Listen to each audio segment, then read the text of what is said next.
Dream a little dream of me. Welcome Kindreds, it's Jessica the Story Witch, and it's time to do another Plan With Me video, and I'm going to use the new format again like I did for July, in which I've already kind of set up my pages, but I'm going to show you how I use them and how I kind of use them. Anyway, let's get on with it. So I'll do a quick flick through of July to show you the kind of completed month. So that's my calendar page, which I do tend to fill in, and then my to-do list, my habits, which haven't been doing too bad apart from with the exercising. My tracker of going outside and gratitude, I've used a similar design for this month, which you will see, and the astrological info. And that's what I kind of do for my setup each month, those sort of pages, which you'll see now when we do the August bit in a moment. And then my daily pages are just my daily pages. I'll flick through those fairly quickly. They're all similar. When there's a moon time, I tend to make notes on that more specifically. As you can see, it's not particularly pretty, but it is very useful. And information about crystals. This was my crystal that I drew for this month, so that was kind of handy. I do sometimes do some doodles and stick things in and on what I'm working on. And anyway, blah, blah, blah. And I've left a little bit of space because it's not actually August yet, but here we go with the August pages. So at the start of every month, I like to include a poem or something inspirational on this side.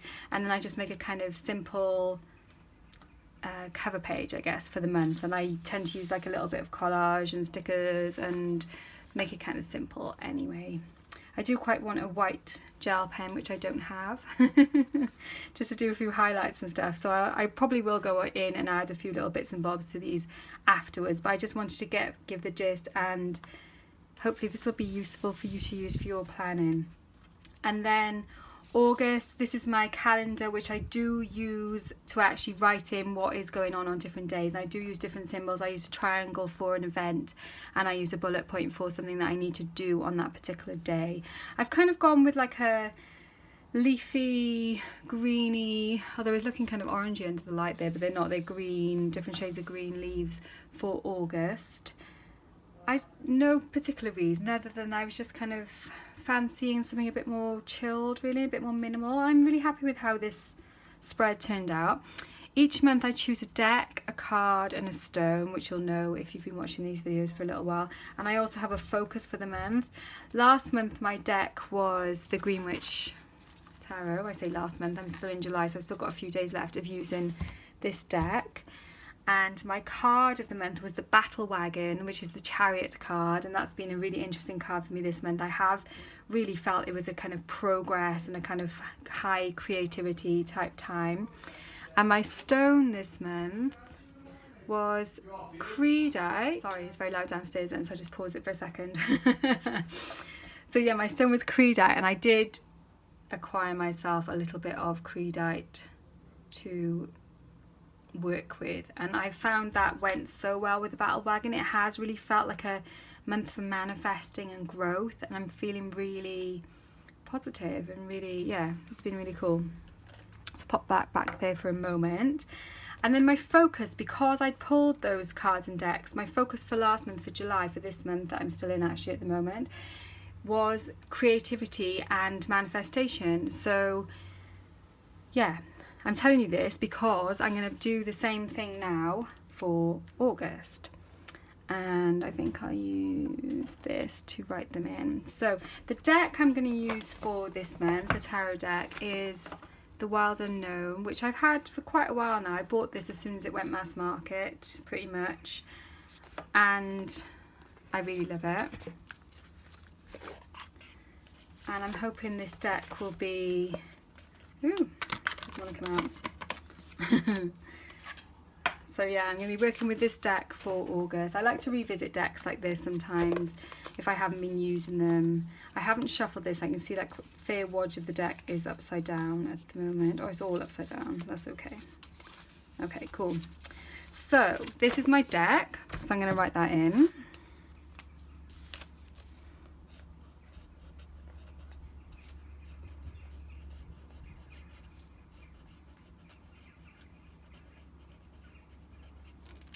And now it's time to choose the card for the month. So I'll give these a little shuffle. I love this deck, but it does not, well, I'm not a particularly good riffle shuffler, and I don't find it riffle shuffles all that well. So I'm just going to do like a little overhand shuffle and then just choose a card for this month, for August. I'm wondering if it's going to be a kind of continuation. Obviously with choosing a major card for the month last month, it was obviously quite a major month for me, and it definitely did feel like that. It was a lot of emotional, creative emotionally as well. It was very full on, kind of explosive-y kind of month. So it'd be interesting to see what August has in store.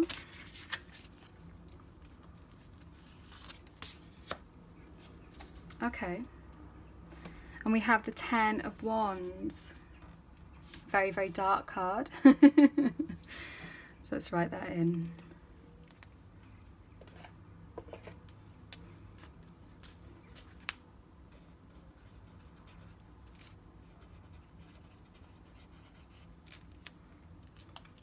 And this card is very often about, well, it's a kind of completion of a cycle. It's a kind of completion of a work cycle quite often, but it can also be a signal of kind of taking too much on. And I have, because I was having a kind of creative explosive month in July, I have been saying yes to quite a few projects and things that are now in. So I'm hoping I'm going to be mindful of this and be thinking about where my boundaries are and how I'm going to divide up my time. I'm not quite sure what I've done with the little book that goes with this. I'll try and grab it now and I'll read what it says in the book for this card. It was over on my general tarot shelf. And if you watch Anya Esma, she's got a really cool channel and she talks about meanings of cards and things, and she made some very good points about the wild unknown, in that it is, the guidebook is kind of vague. Which I kind of like, actually, because I think it leaves, that is what makes this deck so intuitive for me, and being able to connect with it is because it doesn't really give you a whole load of meanings, and so you have to make your own meanings. So 10 of Wands, burdens, blockage, difficulty. The 10 of Wands is a difficult card to face. Mental or physical burdens have been weighing on your spirit. Over time, this leads to hopelessness and depression. You simply can't get through to what you want, and you can really see that in the imagery of the card, that it's literally blocking the path. If this card appears in response to a personal situation, it may be best to simply walk away. But if this card comes up frequently, it indicates you are attracted to negativity. You choose to walk the hard road. Interesting. And sometimes I do that. I sometimes choose, but because I like to go down paths that that aren't actually paths yet. So it'll be interesting to see how that kind of manifests this month, whether it is going to be a month of kind of hard pushing through and kind of getting skagged on the branches, making a new path for myself, and hopefully breaking through that blockage, rather than it being a case that I am blocked this month, although obviously that happens as well. So yeah, 10 of Wands, which we've already written in. And then the stone for the month, and to choose the stone I use this deck, Lavish Earth.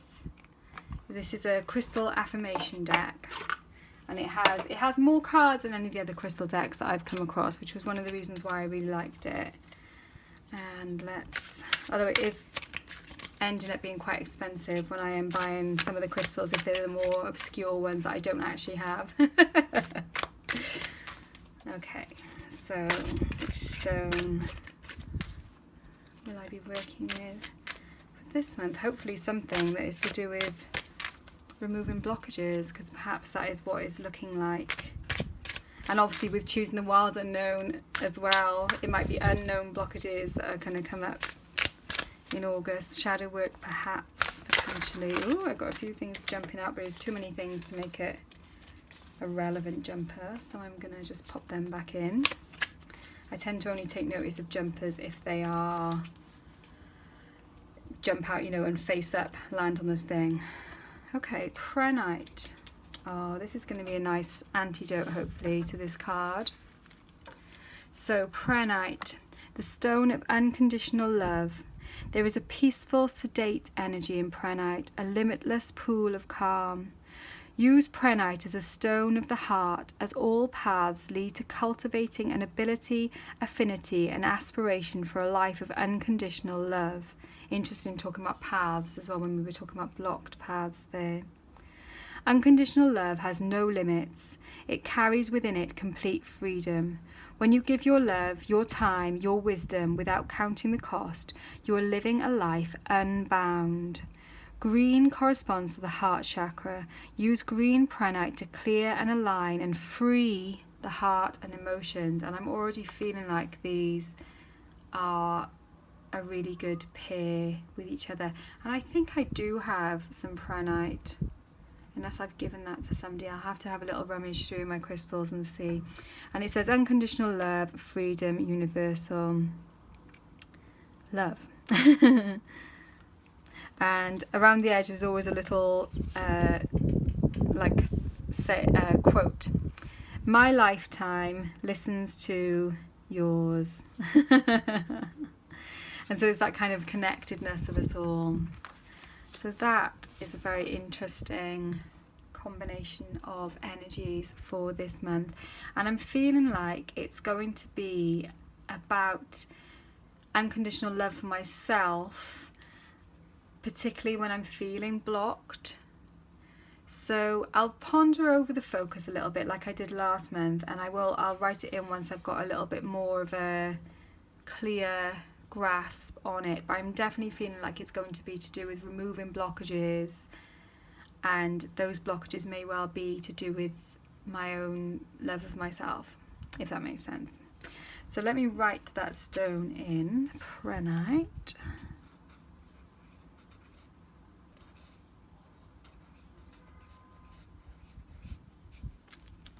There we go.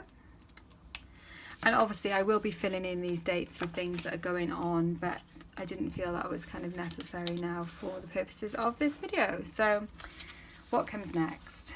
Next, I just have my kind of goals list for the month, things that I'm going to do and things that I'm going to buy, which is the same as I do each month. And then I have my habit tracker going across here, and I also track my mood, sleep and my energy. If you noticed, I did that last month. I kind of do it as like a little grid, graphy type thing, so you can kind of see how these things relate to these things. And also I sometimes put the moon cycles and things on there as well, so I can see how that all clicks together. And then I really liked how this worked out last month. I loved seeing how when it was filled in, where is it? Here, how this spiral looks all kind of filled in with words.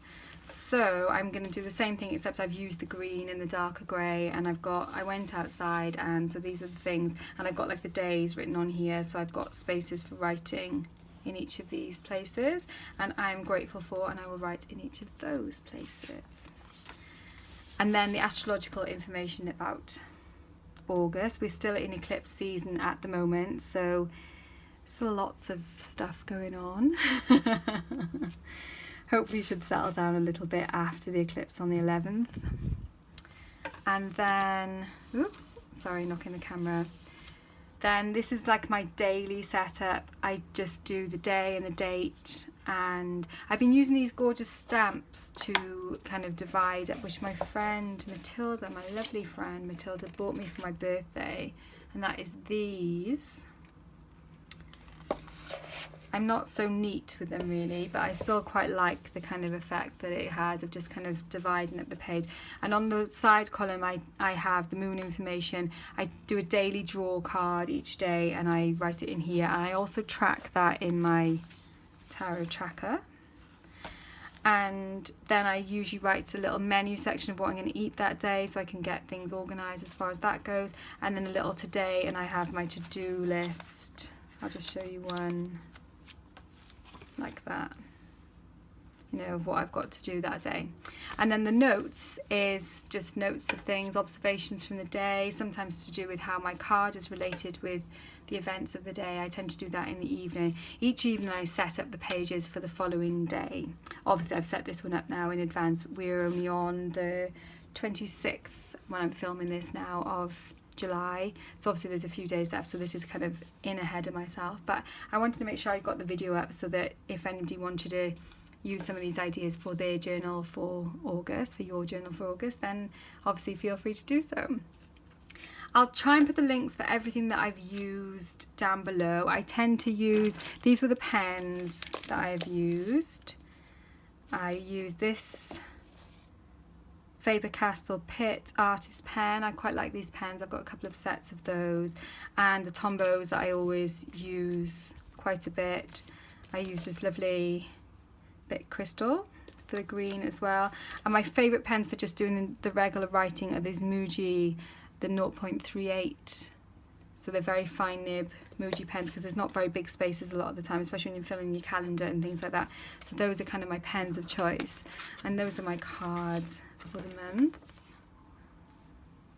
And I hope you enjoyed this video. Any questions, let me know down below and I will try and answer them. I've always forget to mention, oh, but the journal is a Leuchtturm dot grid, medium dot grid, and I think that's all I can remember. Thanks so much for watching, guys. Warmest blessings, and I will see you very soon.